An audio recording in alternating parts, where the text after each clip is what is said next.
Ready. Hariom, जय श्रीमन्नारायण, हरिबोल। र आज हामी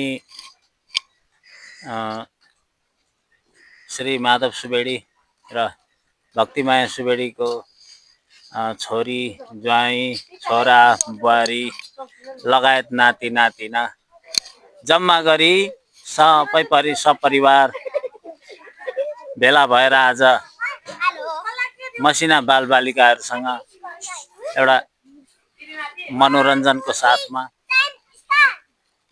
उता जाइदिनु, उता जाइदिनु। खुसियाली मनाउँदै मिष्टान्न भोजनहरू तयार गरेर मिष्टान्न भोजन तयार गरी आफूलाई के खान मन लाग्छ त्यही इच्छा अनुसारको भोजन तयार गर्नुभएको रहेछ र धेरै धेरै उहाँ परिवारहरूलाई धेरै धेरै धन्यवाद।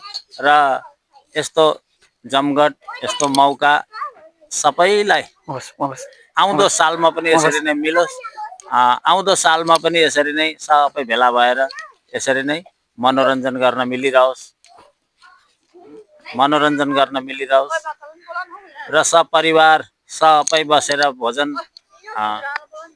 पनि हामीहरूले ग्रहण गरिसकेका छौँ भने आजको यो सुवेदी परिवारको एउटा जमघटका बीच सबै भेला भएर आनन्दका साथमा हामी रमाइलो गरिरहेका छौँ। जय श्रीमन्नारायण, जय श्री राधे, हरि। धन्यवाद।